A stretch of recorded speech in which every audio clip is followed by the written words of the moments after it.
Hello friends, I'm Harish Demla from Accurate Fortune Astrology। दोस्तों, आज हम संतान भाव पे यानी पंचम भाव पे बात करेंगे।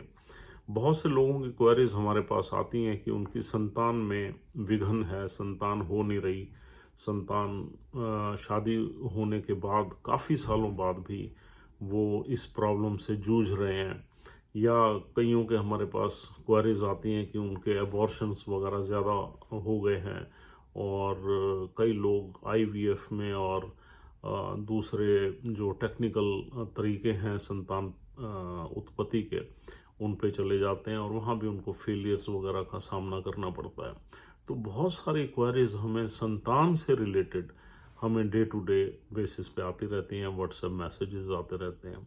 तो आज हमने सोचा कि हम इसी भाव पे ही आपको कुछ इन्फॉर्मेशन दे दें कि पंचम भाव से किस तरीके से हम देखते हैं कि हमारी संतान जो है वो ठीक ठाक तरीके से स्मूथली उसकी उत्पत्ति होगी, या उसमें प्रॉब्लम्स होंगी, या उसकी हेल्थ में इश्यूज आएंगे संतान की, या किसी हमें टेक्नोलॉजी का सहारा लेना पड़ेगा अपनी संतान की उत्पत्ति में।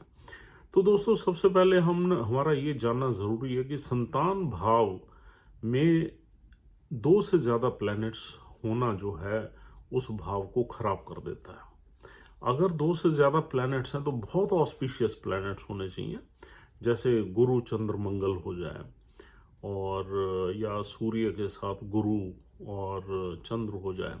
इस तरीके से अगर ये मित्र प्लैनेट्स बैठे हुए हैं तो कोई दिक्कत नहीं। अदरवाइज संतान भाव में दो से ज़्यादा प्लैनेट्स का होना हमेशा उस घर को इन्फीरियर करता है, उस घर को कमज़ोर करता है। दूसरी चीज़ ये है कि संतान भाव में जो भी प्लैनेट हो वो अपनी राशि में हो या अपनी मित्र राशि में हो, और उस पे किसी भी एनिमी प्लैनेट की दृष्टि ना हो, तो संतान उत्पत्ति में कोई विडंबना नहीं, कोई दिक्कत नहीं आती, और बड़े टाइम से हमें संतान की प्राप्ति हो जाती है। तीसरा, संतान भाव में अगर चंद्र, शुक्र, गुरु, बुध जैसे प्लैनेट बैठ जाएं तो ऐसा माना जाता है कि संतान उत्पत्ति में प्रॉब्लम्स कम आती हैं। अगर उसमें मंगल, राहु, शनि, केतु जैसे प्लैनेट्स बैठ जाएं तो संतान उत्पत्ति में परेशानियां आती हैं।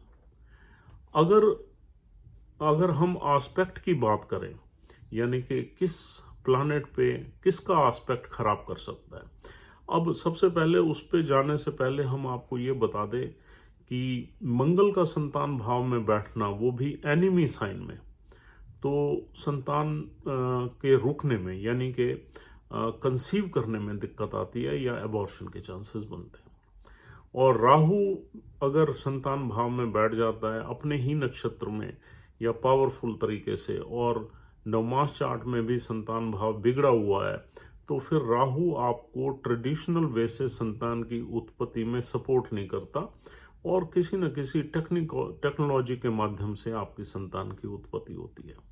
शनि संतान भाव में बैठ जाए तो संतान होने में काफ़ी देरी हो जाती है, कम से कम 5-6 साल बाद संतान की उत्पत्ति होती है, जब तक शनि बहुत ही अच्छा ना बैठा हो, यानी कि अपनी मूल त्रिकोण राशि में ना हो, या फिर शुक्र की किसी राशि में ना हो।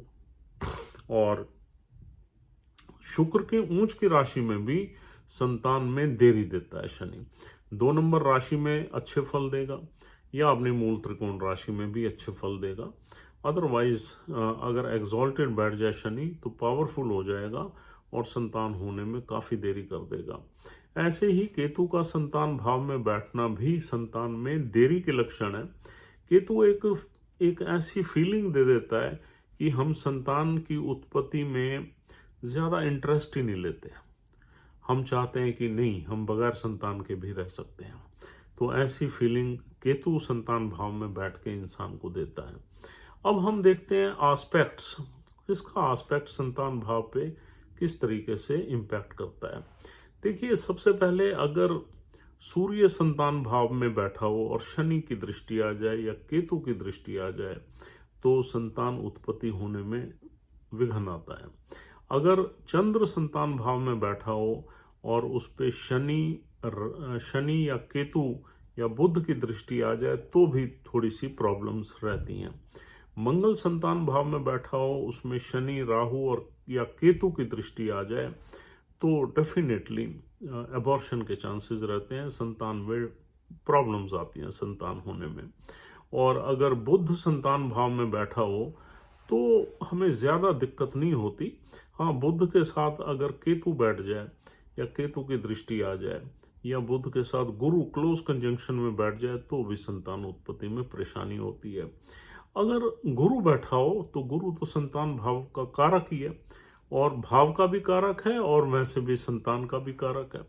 तो गुरु का संतान भाव में बैठना हमेशा ऑस्पिशियस रहता है और उस पे दृष्टियां भी बहुत ज़्यादा काम नहीं करती। शनि की दृष्टि, केतु की दृष्टि, राहु की दृष्टि, बुध की दृष्टि, किसी की भी दृष्टि गुरु पे ज़्यादा काम नहीं करती। तो गुरुदेव संतान दे ही देते हैं। शुक्रदेव अगर बैठे हों तो भी इनकी दृष्टियां कम काम करती हैं। शनि की दृष्टि भी ज़्यादा काम नहीं करती और राहु की और केतु की दृष्टि भी बहुत ज़्यादा इम्पैक्ट नहीं करती। तो शुक्रदेव का भी संतान भाव में बैठना ऑस्पिशियस माना जाता है। और शुक्र के बाद अगर शनि बैठ जाए तो उस पर मंगल की दृष्टि बुरा प्रभाव दे सकती है और कोई भी दृष्टि ज़्यादा काम नहीं करती। तो इस तरीके से दृष्टियों से भी संतान भाव अफेक्ट हो जाता है और उसमें हमें कोई ना कोई प्रॉब्लम्स लगी रहती हैं। अब हम कंजंक्शन की बात करें, अगर संतान भाव में सपोज चंद्र के साथ शनि बैठ जाए, केतु बैठ जाए, राहु बैठ जाए या बुध बैठ जाए तो संतान होने में परेशानी आती है, डिले रहती है। और अगर सूर्य संतान भाव में बैठा हो तो उसके साथ केतु का बैठना अच्छा नहीं माना जाता, शनि का बैठना अच्छा नहीं माना जाता और राहु का बैठना भी अच्छा नहीं माना जाता। लेकिन as compare to Rahu, Ketu और शनि ज़्यादा खराब फल देते हैं। और अगर मंगल संतान भाव में बैठा हो और उसके साथ राहु भी बैठ जाए तो अबॉर्शन के ज़्यादा चांसेस बनते हैं और हमारी संतान में कोई ना कोई प्रॉब्लम, ब्लड में कोई ना कोई इन्फेक्शन या हेल्थ में खराबी रहती है और संतान से हमारी बड़े होकर बनती नहीं है और संतान में गुस्से का भाव भी ज़्यादा रहता है और चाइल्डहुड में भी बड़े मिस्चीवियस और शरारती किस्म के बच्चे पैदा होते हैं। मंगल के साथ अगर केतु बैठ जाए तो भी अग्नि कारक है और अबॉर्शन के चांसेस बनते हैं। बुध के साथ गुरु का बैठना संतान भाव में ज़्यादा अच्छा नहीं माना जाता, बाकी दूसरी कंजंक्शंस यहाँ पर ठीक फल देती हैं। अच्छी कंजंक्शन जो संतान भाव में है वो चंद्र गुरु की है, सूर्य गुरु की है, मंगल चंद्र की है, गुरु मंगल की है, गुरु सूर्य की है। तो ये वाली कंजंक्शन पॉजिटिव कंजंक्शन है। अब आपने ये डिफरेंट एस्पेक्ट्स और डिफरेंट कंजंक्शंस देख लिए। हर एस्पेक्ट का, हर कंजंक्शन का अलग फल है। किसी कंजंक्शन से जहां शनि इन्वॉल्व हो जाए संतान भाव में, जहां शनि इन्वॉल्व हो जाए वहां देरी रहेगी। जहां मंगल राहु इन्वॉल्व हो जाए वहां अबॉर्शन रहेंगे और जहां राहु अकेला पावरफुल हो जाए वहां टेक्नोलॉजी के माध्यम से ही संतान होगी, क्योंकि राहु जो है वो एक एलियन एनर्जी है, वो हमें ट्रेडिशनल वे से काम को नहीं करने देता। जैसे शादी के घर में राहु बैठ जाए तो शादी भी आदमी कोर्ट मैरिज कर लेता है या वैसे ही चलते फिरते बड़े हल्के तरीके से शादी कर लेता है। ऐसे ही Rahu is such a planet जो कोई भी ट्रेडिशनल नॉर्म से चीज़ों को नहीं करने देता और यही रिजल्ट्स उसके संतान भाव में भी मिलते हैं। अगर संतान भाव में राहु बैठ जाए तो आदमी नॉन ट्रेडिशनल वे में उसको उतरना पड़ता है अपनी संतान की प्राप्ति के लिए।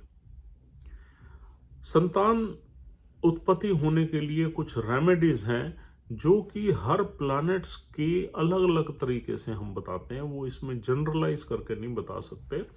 जो जो प्लैनेट्स संतान भाव को अफेक्ट करते हैं उसमें रुकावटें डालते हैं, उन प्लैनेट्स की रेमेडी करने से संतान की उत्पत्ति के चांसेस बन जाते हैं और ऐसा माना जाता है कि जल्दी ही संतान प्राप्ति के योग बन जाते हैं। संतान प्राप्ति में मेल फीमेल को देखने के लिए भी मेल फीमेल प्लैनेट्स को देखना चाहिए और नवमास को भी साथ में देखना चाहिए।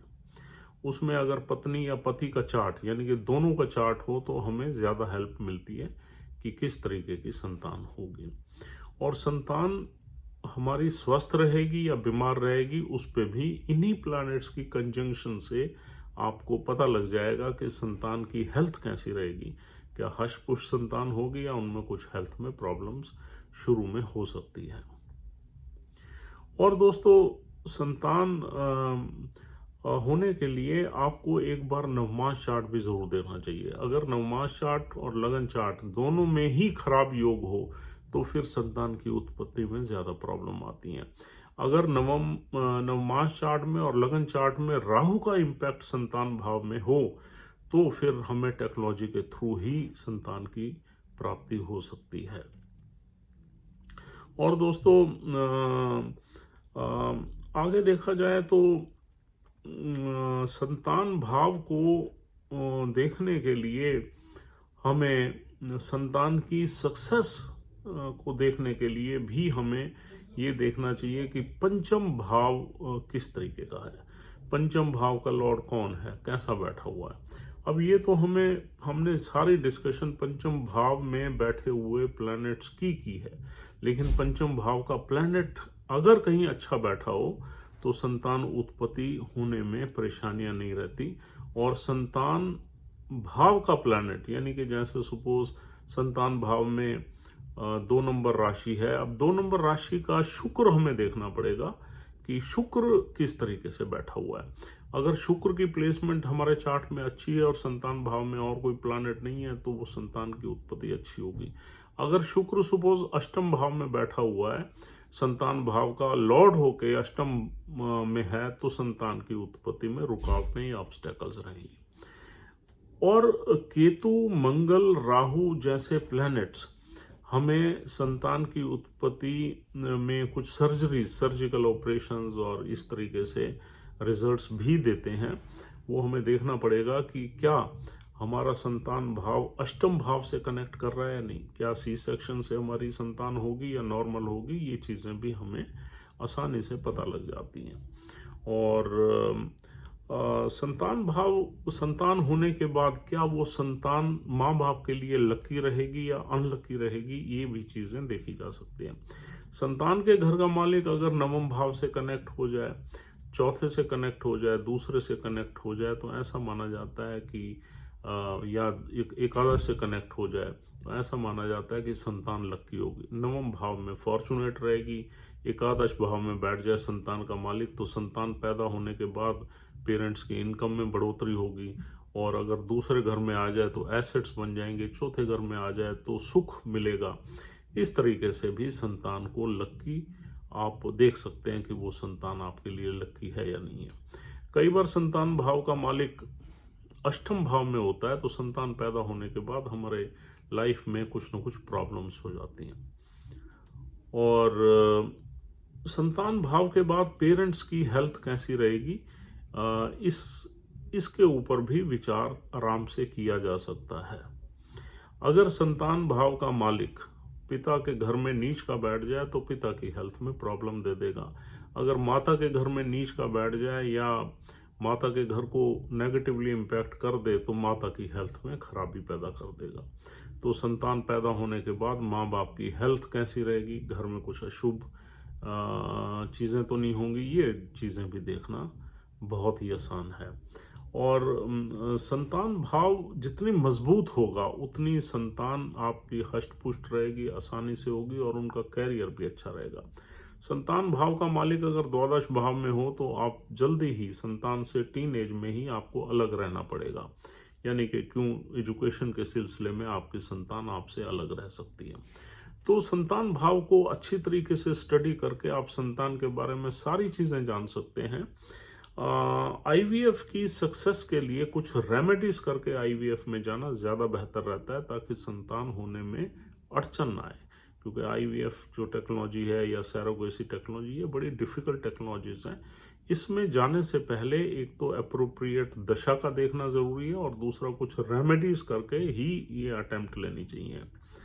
और संतान भाव को देख के आप प्रेजेंट दशा का भी बहुत ज़्यादा महत्व है। किस दशा में संतान हो रही है, क्या वो दशा जिस प्लैनेट की चल रही है वो संतान भाव को दृष्टि दिए हुए या दृष्टि है संतान भाव पे उस प्लैनेट की या नहीं, ये भी देखना बहुत ज़रूरी है। अगर महादशा किसी ऐसे ही प्लैनेट की चल रही है जिसका संतान भाव से कुछ लेना देना नहीं है, लेकिन अंतरदशा की फिर इंतजार करनी चाहिए, जो या तो संतान भाव में बैठा या संतान भाव पे जिसकी दृष्टि बनी हुई है, कम से कम नवमाश और लगन चार्ट में एक चार्ट में उसकी दृष्टि संतान भाव पे अगर होती है तो हमें संतान की अटेम्प्ट्स में सक्सेस ज़्यादा मिलती है, नहीं तो फेलियर्स देखने पड़ते हैं। तो दोस्तों, ये सब चीज़ें हमने आपको इसलिए बताई हैं कि आप देखने से पहले इन चीज़ों का विचार करना बहुत ज़रूरी है। अगर आप भी संतान उत्पत्ति में कुछ बाधा महसूस कर रहे हैं तो आप हमारे से एक कंसल्टेशन ले सकते हैं और हमें कांटेक्ट कर सकते हैं। अगर आप हमारी वीडियोस को पसंद करते हैं तो हमारा चैनल सब्सक्राइब ज़रूर करिए। और बाकी हम कल आपसे फिर मुलाकात करेंगे, किसी और विषय के बारे में बात करेंगे। Take care, have a nice time.